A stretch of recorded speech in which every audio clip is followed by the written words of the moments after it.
โอ้ยังบ่เนาะ ยังของไผอ่ะน่ะ เลือกคนเชื้อนี่ เสียใจบ่ เลือกไม่ได้เลยตาย เออ จ้า ใช้ลองย่างดูยังคือมาโดดก่อนได้นะตื่นเดินตื่นเดินเอาย่างกระทืบตีนเด้อตึงดึงเนาะคือชาวสวนชาวไร่ไปอีกแนวหนึ่งเนาะใส่เกือบโบกเข้าไปเนาะบ้านเฮานี่เอิ้นเกือบโบกพี่น้องเอ้ยบ้านเพิ่นนี่เอิ้นรองเท้าบูทกินนำกันอยู่พี่รองเท้าบูท อะไรทั้งนี้ยังรุ่นแรงนี่แหละ บ่ ชันหาชันเบิ้งเลย ค่าสั่นเลยหยังแหละมันบ่มีหยังขนมปกตินี่แล้วรู้ไหม ว่าแล้ว สั่น ให้ห้ามเลย ไงเนาะ เอากองใหญ่บ่เอากองใหญ่ซั่นน่ะ เห็นได้เถอะกองใหญ่แล้วหนัก ขึ้นมายืนนำกันกว่าเนาะเจ้าได้กองน้อยได้เอาบ่ เอา เอาไปซั่นน่ะ โอ้เบิ้งเจ้าเบิ้งโอ้ยได้กินน้อยนี่ เนาะ นี่ เช็คแกเบิ่งน้องน้อย น้องน้อย ขอขอบคุณขอบใจ ขอขอบขอบใจ พ่อใหญ่ใจดี พ่อใหญ่ใจดี จากฝั่งไทย จากฝั่งไทย ที่เมตตาสงสาร ที่เมตตาสงสาร ส่งเงินส่งค ส่งเงินส่งคำ ำมาให้บ่าวนิวเป็นสะพานบุญให้ มาให้เป็นสะพานบุญให้ ก็ขอขอบคุณขอบใจ จะขอขอบขอบใจ ขอให้พ่ออยู่ดีมีแห้ง ขอให้พ่ออยู่ดีมีแห้ง พร้อมด้วยครอบครัว ความรวยครอบครัว ความเจ็บบ่ให้ได้ ความเจ็บบ่ให้ได้ ความไข่บ่ให้ ความ มี ไข่บ่ให้มี ปรารถนาสิ่งใด ปรารถนาสิ่งใด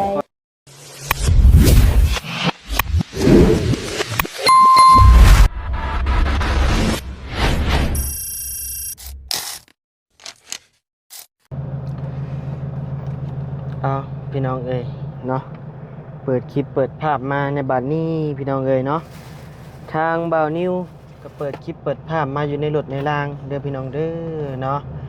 เอาก่อนอื่นนั่นทางบ่าวนิวก็ขอกราบทักทายสบายดีและสวัสดีพ่อแม่พี่น้องเมื่อทุกคู่ทุกคนเด้อพี่น้องเด้อที่เข้ามาติดตามและรับชมคลิปบ่าวนิวโดยตลอดมาเนาะแล้วก็โดยบ่ข้ามโฆษณาบ่าวนิวก็ขอขอบคุณขอบใจหลายๆเด้อพี่น้องเด้อเนาะ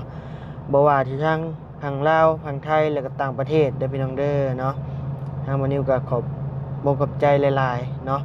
ที่เข้ามารับชมคลิปบ่าวนิวโดยตลอดมาและยังฮักยังแพงคอมเมนต์ให้คำแนะนำมาเนาะพี่น้องเนาะทางบ่าวนิวก็ขอขอบคุณขอบใจหลายๆเด้อพี่น้องเด้อเนาะเอาพี่น้องเอ้ยสำหรับมื้อนี้ทางบ่าวนิวก็มีข่าวสิมาแจ้งพี่น้อง FC แล้วก็เป็นข่าวดีของน้องน้อยเด้อพี่น้องเด้อเนาะสิเป็นแนวใดพี่น้องเอ้ยเนาะข่าวดีอย่างนั้นฝากพ่อแม่พี่น้องติดตามชมและรับชมไปเด้อพี่น้องเด้อเนาะจะเป็นข่าวดีหยังพี่น้องเอ้ยแดดก็คือแห้งแท้มีข่าวดีอยู่พี่น้องเอ้ยเนาะทางบ่าวนิวมีเงินจำนวนหนึ่งกะว่าจำนวนหนึ่งกับโบหนึ่งแหละเนาะพี่น้องเนาะมีเงินจำนวนหลายเติบพี่น้องเลยเนาะนี่แหละเอาสิเฉลยพี่น้องซะเนาะสิมาแจ้งเลยซะพี่น้องเลยมีเงินสมทบมาให้ทั้งน้องน้อยเด้อพี่น้องเด้อเนาะกับบ่าวนิวกับจำนวนเงินอีก 10,000 บาทเด้อพี่น้องเด้อเนาะแต่ว่าทั้งพ่อเพิ่นให้ฮักออกไปซื้อรองเท้าบูทน้ำแน่พี่น้องเลยเนาะแล้วก็เสียค่าธรรมเนียมน้ำแน่พี่น้องเลยก็ยังเหลืออยู่จำนวนเงินกีบกะ6 ล้านปลายๆพี่น้องเลยเนาะ6 ล้านปลายๆเป็นจำนวนเงินกีบก็ได้เนาะบัดนี้เราจะไปหับมาได้พอเด้อเนาะแจ้งบอกพ่อเพิ่นแล้วเรียบร้อยแล้วแหละพี่น้องเลยเป็นเงินของเอาไปแล้วจังบอกกันนะพี่น้องเนาะเป็นเงินผู้ใหญ่จากฝั่งไทยแหละเนาะพี่น้องเนาะเป็นผางมาจำนวนเงิน 1,000 บาทพี่น้องเอ้ยแต่ว่าบัดนี้สิมาเตรียมแผนเซอร์ไพรส์พี่น้องเอ้ยบาดนี้เตรียมแผนเซอร์ไพรส์น้องน้อยก่อนเพราะว่าเป็นเงินก้อนแรกแล้วก็ก้อนใหญ่พี่น้องเอ้ยก้อนใหญ่สุดๆเลยพี่น้องเอ้ยเนาะทางบัดนี้ก็ยังดีใจน้ำน้องเพิ่นอยู่ อยากรู้ว่ากิริยาท่าทางมันสิเป็นแนวใดหั่นนะพี่น้องเอ้ยที่ว่าเปิดกล่องขนมมาแล้วก็เห็นเงินหั่นนะมืดแท้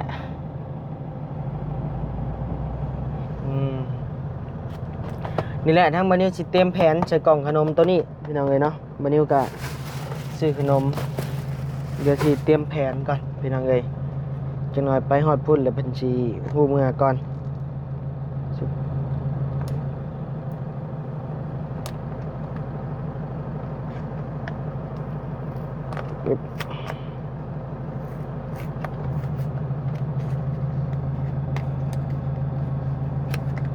เตรียมแผนการก่อนพี่น้องเลยเนาะอยากเห็นแบบอารมณ์เพิ่นว่า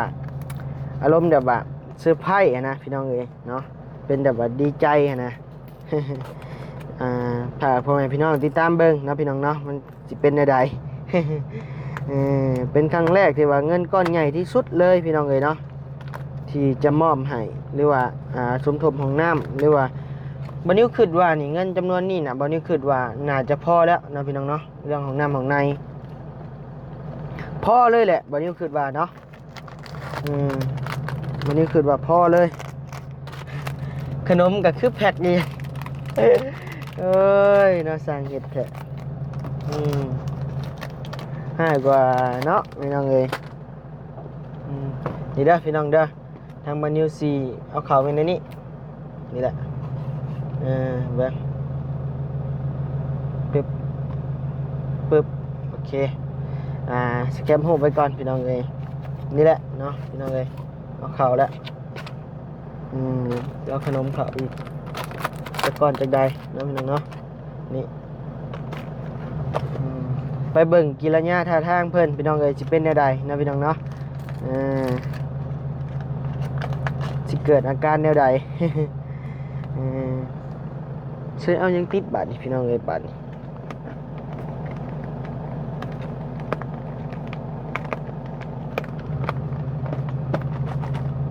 ได้แล้วนี่มีกาวเก่ามันอยู่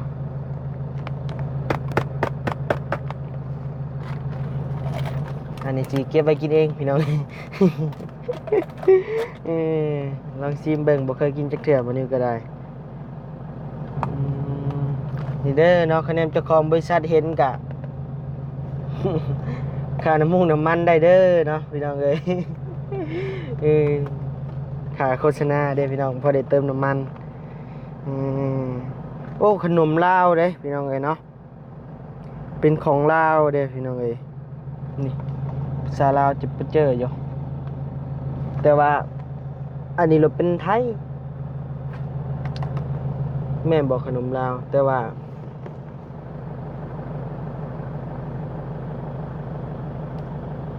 ส่วนประกอบที่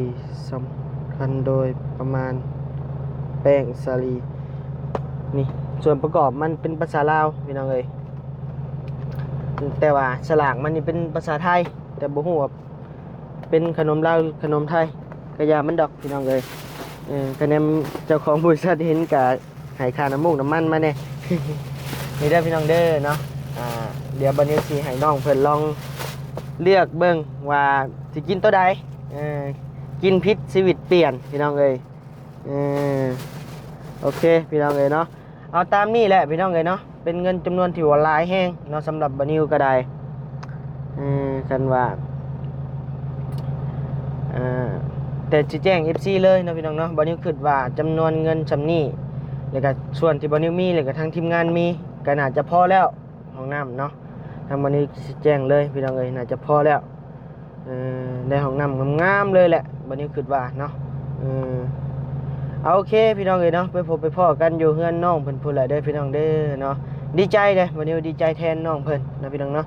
ทางบัดนี้ก็สิขอบขอบใจทั้งพ่อเพิ่นหลายๆเด้อเนาะที่ไว้วางใจเอาเงินก้อนนี้ให้บัดนี้เป็นสะพานบุญให้เนาะพี่น้องเนาะทั้งพ่อเพิ่นนี่ก็เป็นครั้งแรกเลยพี่น้องเอ้ยเนาะที่ว่าให้บัดนี้เป็นสะพานบุญให้ที่เพิ่นไว้เนื้อเชื่อใจเลยก็เอาเงินก้อนใหญ่มาเลยนะพี่น้องเอ้ยเนาะเอาโอเคพี่น้องเอ้ยพุ่นแหละไปพบไปพ้อกันอยู่เฮือนน้องน้อยเด้อพี่น้องเด้อเนาะไปพี่น้องเอ้ยฮอดละนี่ก็เป็นรองเท้าบูทเนาะพี่น้องเนาะทางพ่อเพิ่นอยากให้ซื้อให้เป็นอย่างดีเลยซิลิโคนนุ่มๆเลยพี่น้องเอ้ย3 คู่เพิ่นว่าเนาะซื้ออย่าง3 คู่เลย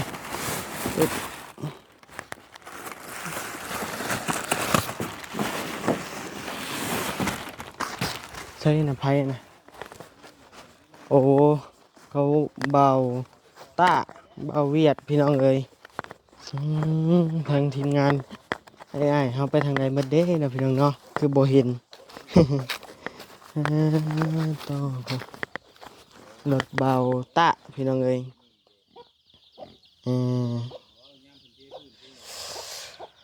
ฮ้อนพี่น้องมือนี่เนาะฮ้อนแห้งต่อได้แบบมีมาขี่บ่เนาะวันนี้เนาะพี่น้องเอ้ยบ่เหมาะดอกเนาะพี่น้องเนาะกับเฮาไปเวียกไปงานบ่อยากเหมาะปานใดต้องตัวสูงโฟวินพี่น้องเอ้ย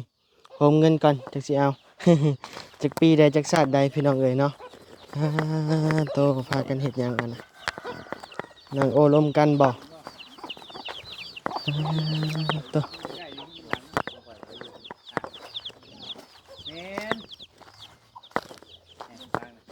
ใช่ถ่ายคลิปบ่น่ะโอ้เฮ็ดคือบ่ได้ถ่ายนี่เนาะเอาพี่น้องเอ้ยทางบ่าวเวียดบ่าวต้าพี่น้องเอ้ยพากันเฮ็ดหยังกันนั่นน่ะโต ชักก็นะ สบายดีเด้อสบายดี ไม่ขาม โดยแนวตาแซ่บตานัวแท้นี่มีได้ในรถได้บ่าวต้าในรถมีอยู่ เอามา บ่ได้ขัวแล้ว ดิบ ยังดิบๆอยู่เออเอาพี่น้องเอ้ยเนาะ น่ะเอาดีนะยุกเลยยุกอยู่เนาะ เออโดยเป็นจังไดบ่าวต้าขึ้นขายดีอยู่บ่ ได้300,000ปลาย 300,000กีบนี่โอ้คือบ่ได้ขายแท้ ปุ๊บมาได้9 โมงคือดิ บ่ บ่ก็คืองานบุญเพื่อนบ่จันคือฮู้แน่เนาะ ของกินมันหลาย มันกินหลายพี่น้องแบบ เนาะ ผู้คนมากับอิ่มพี่มีพญาบ่แหละผู้ใดไปซื้อเสียเงินเนาะ แม่น ว่าแบบมันเพิ่นก็มีแบบแจกนู่นนี่นั่น โด กิน ย อิ่ม มันหลายเกินน่ะของกินน่ะ ขนาด คืน ผู้ไปก็ยังว้ายลูกท้องผู้คนเนาะรถยก โดย ไปได้ แนวขายหรอบ่ได้ขายที เอ้าน้ำแต่ละคนนั่นนั่งคงกระติกใหญ่ผู้คนเนาะ โดย ปุ๊บบ่ได้ก็ได้ไปว่าเมื่อก่อน แจ้งบ่เจ้า บ่แจ้งแหละ3 โมง 2 โมงนี่แหละ โอ้แจ้งไง เป็นมือใหม่เด้ โดย คือว่าได้2-3คู่เฮ็ดได้บาทนี่ นี่แหละเอาให้พี่น้องเพิ่นนี่แหละนี่ อืม พี่น้องเอ้ยทางพ่อเพิ่นอันนั้นมาโตเอาบ่เวียดฉันต่อก่อนเนาะโดยโตใส่เฮ้ย งานกินในขามบ้านเนาะ คือวังเห็ดงามเถอะมื้อนี้ว่าเป็นจังไดทางทีมงานเพิ่นไปเข้ามาบ่มื้อนี้ บ่ มิจิรีไปทางใดหมดเด้เนาะพี่น้องเนาะมื้อนี้เนาะ ยังบ่ทันตื่น ฮะ ยังบ่ทันตื่น บ่ตื่นจังไดเข้ามาก่อนอ้ายอีกน่าจะไปอยู่เฮือนน้องอูน้องอีบ่น้องหยังนี่แหละ ใช่ก็คือว่ามาแต่เช้า โดยอย่าไปแถวพุ่นแหละ อืม เพราะว่ามีขึงขอกขึงเสาเด้อยู่ทางนั้นเด้เอาไปพี่น้องเอ้ยเกิบโบกน้อยรองเท้าบูท3 คู่ใส่มาพี่ใส่มาบอลโล่งๆก่อนก็ได้มาลองมาใส่ลองมึงก่อนไอ้บ่ได้บ่ได้ อย่าพาไป ญาติมาคาเมดบ่ญาติกินบ่ใส่หนังใส่เฮ้ยบ่โอ้ตกใจเด้นี่แหละเนาะเอาบอลใดน้อย นักละ โอ้ถมแล้วบ่นี่ จบแล้ว ไผถม บ้านนี่ ไผถม เขาไล่เจ้า โอ้ถมเลยเรียบร้อยติเขาเอาไล่เบาหยังถมเรียบร้อยพี่น้องเอ้ยเรียบร้อยเนาะพี่น้องเนาะใส่ไอ้นักดิจับมานี่เส้นเลือดไอ้โบแลนเลยนี่ จนเย็นนี่จะไปเบิ่งนิ้วมือจนเย็น ขาดแล้วจ้ะ สิขาดใส่ลองซบใส่มึงดูฮะเบิ่งนั่งอยู่ไซเลย คุณบ่ เดี๋ยวไปแล้วแหละนางบนไดใส่เอาไปนี่บ่ขีดหมูนี่นี่รถนี่กลางนี่รถนี่นั่งอยู่นี่ นั่งก็ได้บ่ใส่กระสอบทรายผู้บ่ ไปนั่งสอดซ้ายผู้ไป3 คู่ผู้เพิ่นให้ซื้อมาให้นะนั่งลงลองซบลองมึงดู เบอร์ยัง เบอร์10 เบอร์เดียวกันหมด บ่มันมีเบอร์ใหญ่เบอร์1เมียนให้พ่อเจ้าเบอร์ใหญ่มีเบอร์11เบอร์1นี่เบอร์11นี่เบอร์นี่11นี่แบบเป็นยางของแท้เลยนะพี่น้องเอ้ยใส่ไปหดพักตักน้ำเด้อมีฮอตไอดีดอกไอดีไลน์ ดีแล้วคุณ พอดีบ่เบอร์10อ่ะนะใส่รถใส่มัน2ข้างยืนเพิ่นเบิ่งมึงดูนี่อย่างเป็นอย่างดีเลยได้นุ่มเนาะน้อยบ่คืออันตัวเพิ่นขาย6-70 พันน่ะ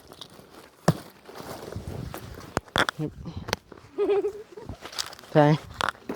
พอดีเลย พอดี พอดีบ่ พอดี เดี๋ยวพี่น้องเอ้ยฮะ งามเลย งามบ่ เลย เดี๋ยวพี่น้องเอ้ยใช้ลองย่างดูย่างแบบทหารนะตื่นเดินตื่นเดินเอาย่างกระทืบตีนเด้อตึงดึงอย่างไรไม่ใส่เม่นตักน้ำเด้อ เลย เม่นใส่ตักน้ำตักในพี่น้องเอ้ยอันนี้เม่นให้พ่อเจ้าตัวใหญ่นี่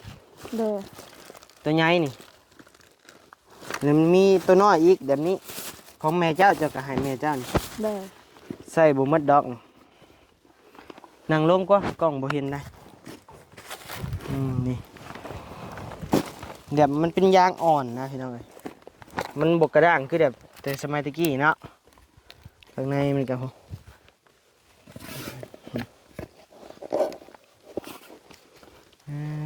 คักพี่น้องเอ้ยพอเพิ่นเห็นเจ้าไปตักน้ำและบ่มีเกิบใส่เกิบรองเท้าบูทนี่แหละพี่น้องเอ้ย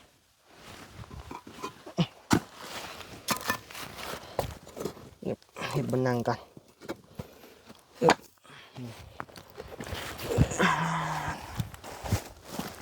มักใช่อยู่บ่น้อยหรือว่าเนี่ยได้เก็บไว้เดี๋ยวมันนุ่มได้พี่น้องเอ้ยเนาะเป็นยางมันถีบเลยอันนี้คู่110,000คู่หนึ่งเบิดนี่กับเบิด300,000กว่าบ่ได้ได้ เลย ไม่มันง่าย เม็ด300,000ปลายพี่น้องเลยหากมันคักมันนุ่มได้ข้างในเบิ่งไอ้สิลองใส่เบิ่ง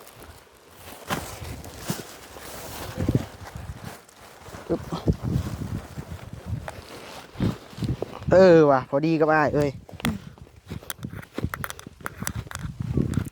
พอดีเลยเนาะตีนสำกันเลยพี่จังโอ้แน่นปึกเลย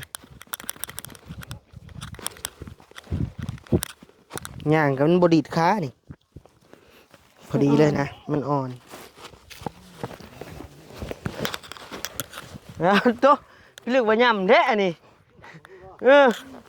ย่ำโพดย่ำโพ แค่พอดีเลย ฮะหนูไว้กินหมากกระบอกหนูไว้กินหมากกระบอก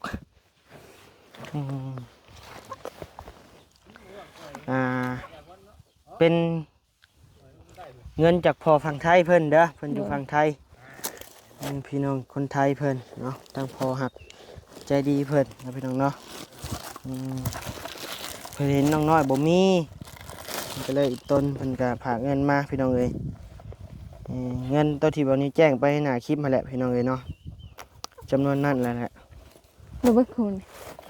ไงเพื่อนปะ ใหญ่ครับพอดีบ่พอจะว่า พอดี พอดีเลยเบอร์11ตัวนี้นี่11ตัวนี้เบอร์10ตัวนี้นี่เด้เบอร์100อันนี้เบอร์110เขียนไว้พี่น้อง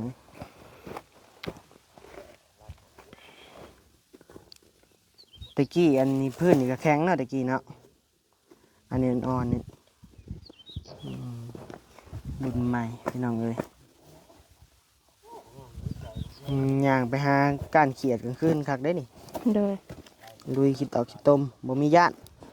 ยุงงูกัดก็บ่เข้านะพี่น้องเข้าบ่เจ้าวะ บู๊เลยนอกจากน้ำเข้าอยู่แล้วน้ มันบางเนาะ นี่ มันนุ่มเหมือนมันบางน้ำนี่เข้าอยู่นี่แต่รุ่นเก่ามันแข็งเนาะมันบ่เข้า ำแม่น แต่ว่าอันนี้มันก็อ่อนมันก็สิเข้าอยู่นี่งูกัดนี่บ่เข้าเลยนะงูเออไปโอเคย่างมาหลดน้ำอ้ายเนี่ยปะใจเกือบโบกย่างมาเลย ไป ย่างไปเอาขนมก่อนอย่างไร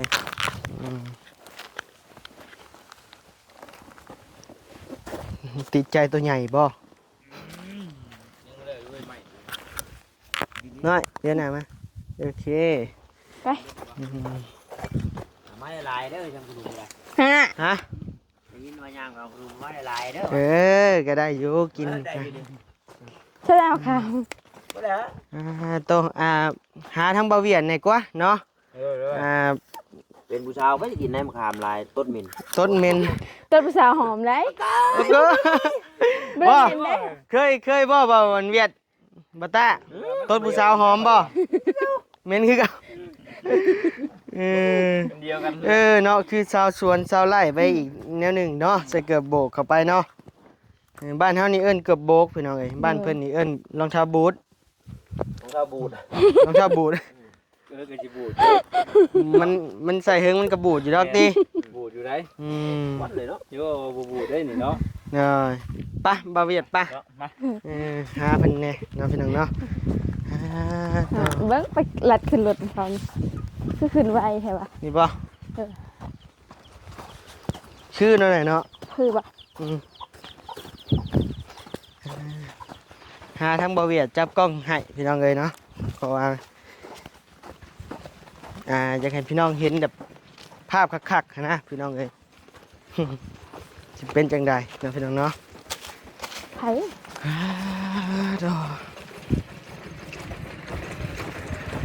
มาสองคนบ่าวเวียดโอ้ดอย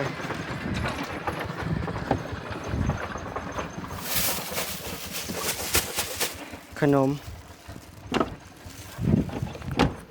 ไปแกะบนบาต้าผู้ไปแกะกินน้ำกันปะเอามาแกะกินน้ำกันเนาะพี่น้องเนาะ เต็มตึงแน่เนาะ เลือกพิษชีวิตเปลี่ยน โดย อย่าเพิ่งเลือกเลย มาเลือก แกะกินน้ำกันอยู่พี่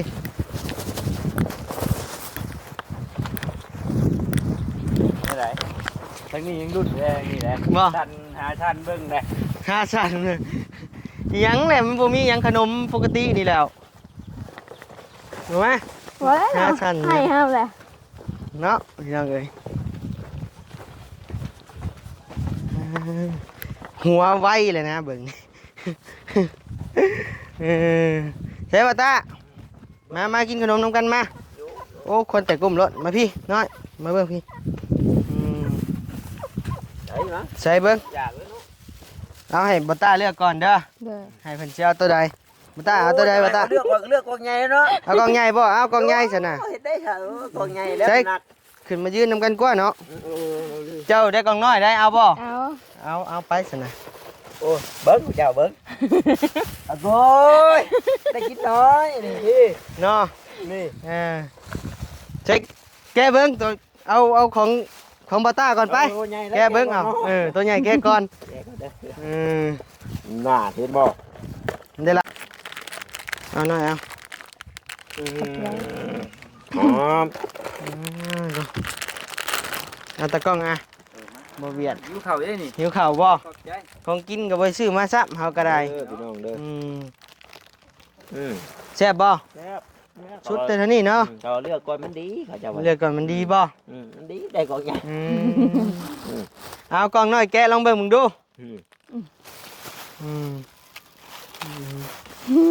แกะเบิ่งแกะรถ แต่แน่เห็นจะแน่แซ่บ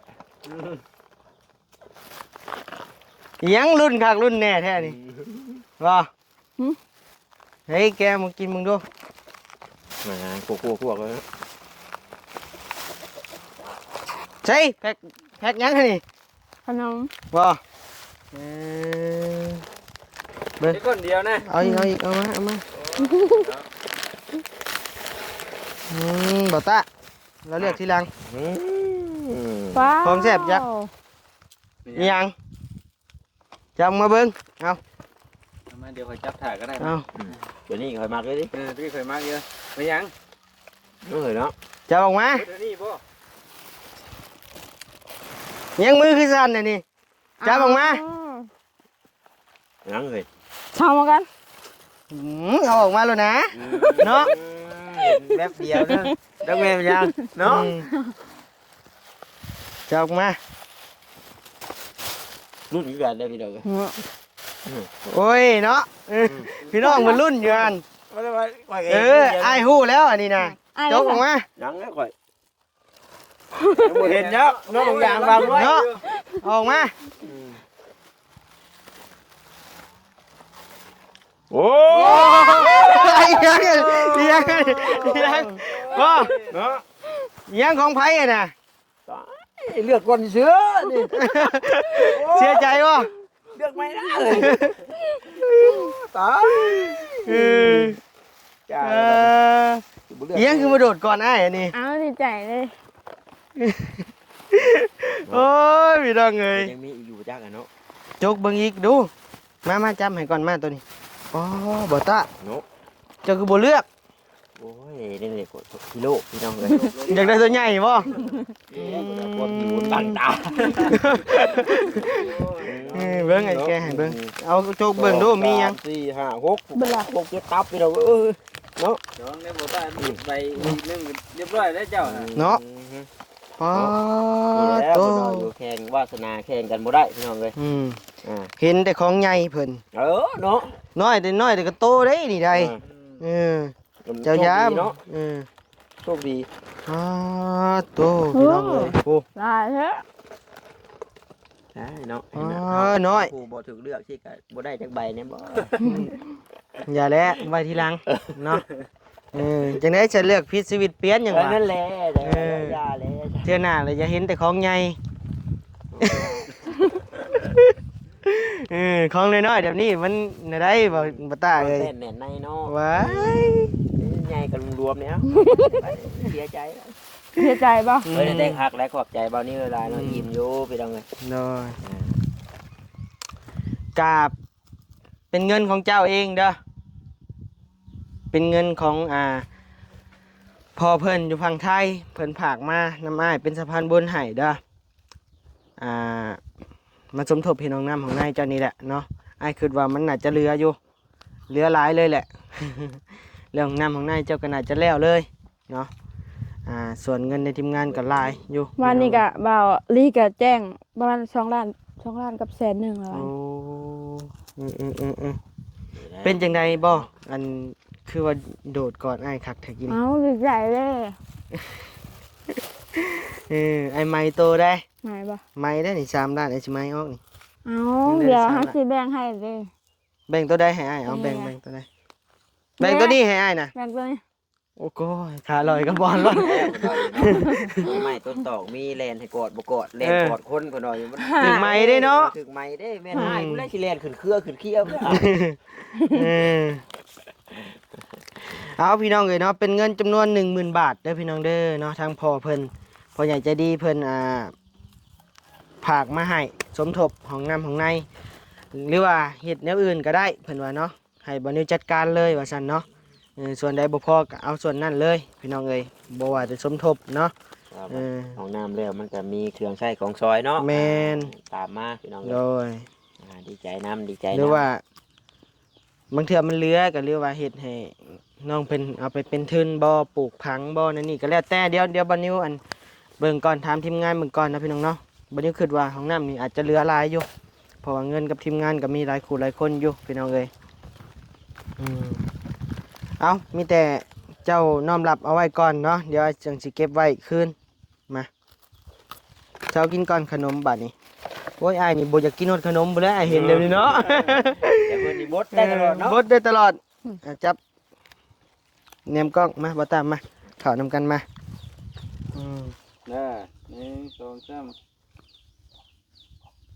โอเค โดย ดีใจน้ำ โดยเอาเดี๋ยวเพิ่งกินมาเอามาก่อนเอาจับเอาเงินนี่มายืนใกล้ๆมา แล่นเลยแล้วบัด เห็นจะได้ก็เป็นของเจ้าคือเก่าหั่นแหละแล่นไปก็คือเก่าหั่นแหละ หม้อ เออมีแต่เจ้าขอบคุญขอบคุณเพิ่นเนาะทางพ่อใหญ่ใจดีเพิ่นจากฝั่งไทยเนาะเพิ่นก็เป็นผู้หนึ่งที่ว่าหมู่คู่ของเพิ่นน่ะมักรวบรวมกันมาซอยคนลาวได้ทางพ่อเพิ่นก็ได้เนาะขามมาซอยตลอดก็มีแต่ฝากเจ้าขอบคุญขอบคุณเพิ่นเนาะให้เพิ่นอยู่ดีมีแฮง แล้วบอก ให้บอกคือเก่า เลย ยังบ่เป็นอยู่ตั้งใจได้เฮ้ยบาด โดย นี้ ตั้งใจบัด อ้ายนี่ฮะโอ้ยไล่ลุดๆขนาดไม่ได้นี่ เนาะบ่ตาบ่ได้ของบ่ได้ค่าจักดีเดี๋ยวนี้เอานมมือขึ้นฉันน่ะขอขอบขอบใจ ขอขอบมอกขอบใจ เดี๋ยวเอาใหม่ น้องน้อย น้องน้อย ขอขอบขอบใจ ขอขอบมอกขอบใจ พ่อใหญ่ใจดี พ่อใหญ่ใจดี จากฝั่งไทย จากฝั่งไทย ที่เมตตาสงสาร ที่เมตตาสงสาร ส่งเงินส่งค ส่งเงินส่งคำ ำมาให้บ่าวนิวเป็นสะพานบุญให้ มาให้เป็นสะพานบุญให้ ก็ขอขอบขอบใจ จะขอขอบมอกขอบใจ ขอให้พ่ออยู่ดีมีแห้ง ขอให้พ่ออยู่ดีมีแห้ง พร้อมด้วยครอบครัว ความรวยครอบครัว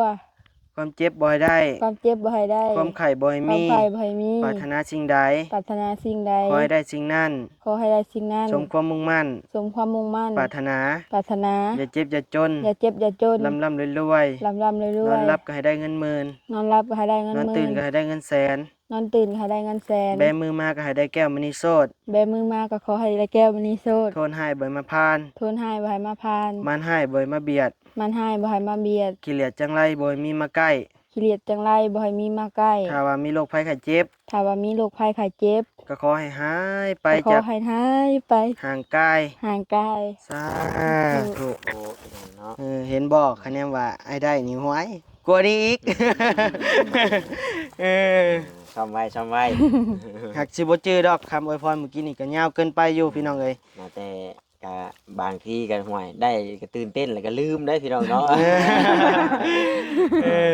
จังไดกับผู้อันเลือกพิษก็สู้ๆต่อไปเด้อ แต่ก็บ่ได้เสียใจแล้ว ได้กิน แล้วเนาะ กองใหญ่อยู่ติ กินแล้วเห็นน้องน้อยเพิ่นได้ โด ก็ ย ดีใจนำแล้วพี่น้องเอ้ยเนาะ ใช้มืดเดี๋ยวไปจังมืดแล้ว เนาะน้ง เอา พิ่นได้ ปลอบใจอีก ดี เอา แล้วโดยเนาะ เอาตากล้องเฮาก็ปลอบใจอีก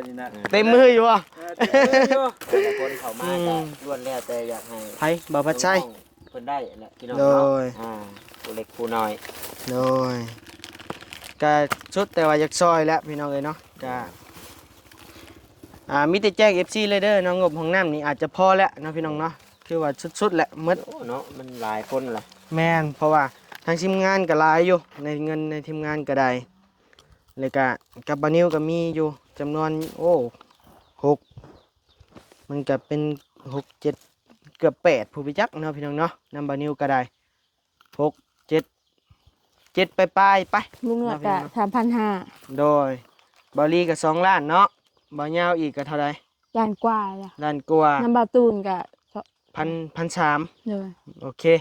นะพี่น้องเนาะเดี๋ยวจังจัดแจงกันใหม่อีกเท่านึงแต่ว่างบของน้ำนี่พอเลยเด้อพี่น้องเด้อเนาะทางบันนี้ก็ขอขอบคุณขอบใจทางผู้รักผู้ใหญ่ใจดีหมาทุกท่านเนาะที่สมทบทุนเข้ามาบันนี้ก็ขอขอบคุณขอบใจหลายๆเด้อเนาะให้ห้องน้ำน้องน้อยสำเร็จไปอีกคันหนึงนะพี่น้องเนาะยังเหลือแต่การก่อสร้างเด้อพี่น้องเด้อเนาะยังกักซากอยู่เดี๋ยวพอสร้างแล้วเวียกแล้วงานก่อนนะพี่น้องเนาะจังว่ากันอีกนะพี่น้องเนาะโดยทางบาต้าเด้บ่ได้มีมาบ่ โอ้ยเล็กกระปูดอกหนึงก็บ่มี โอ้ยเนาะ มีแต่ตัวกับหัวใจเหือแห้งแล้วมา โด ซอย ก็โอเคและมาซอยกันเนาะจับนั่นจับนี่ก็โอเคก็ขอบคุณขอบใจหลายๆเนาะทางทีมงานบอต้าที่เขามากับบาเวียดนะพี่น้องเนาะเขามาซอยผักดังกันก็โอเคแหละบาเวียดขอบคุณขอบใจหลายๆจับกล้องให้เด้อเนาะเด้อเงินจำนวนนี้สิเก็บไว้เด้อนางเด้อ เลย หรือว่าเจ้ามีแนวใช้อยู่บ่มีโอเคเดี๋ยวสิเก็บไว้ เลย เติมน้ำมันหมดเด้อ เลยได้ หยอกพี่น้องเอ้ย เกิดไป ใช้อันไม้ไอเดชะ ฮะ ไปใช้อีกเลยแล้วเกิบทั้งเกิบโบ่งนี่ก็แมนพอเพิ่นคือกันเด้อซื้อให้เด้อเดี๋ยวไอสิเอาหูปเพิ่นให้เบิ่งเด้อ เดี๋ยวเอาให้เบิ่งในหลังไม้ก็ได้นะพี่น้องเนาะเอาอยู่ดีมีแห้งพี่น้องเอ้ยร่ำรวยมาทุกคู่ทุกคนเด้อพี่น้องเด้อเนาะสำหรับคลิปนี้ก็มีเพียงสำนี้แหละถือว่าเป็นข่าวดีก้อนใหญ่สุดพี่น้องเอ้ยเนาะก็ถือว่าเกือบว่าปิดจ็อบได้พุ่นแหละพี่น้องเอ้ยเนาะโดยสบายดีน้องน้อยสบายดี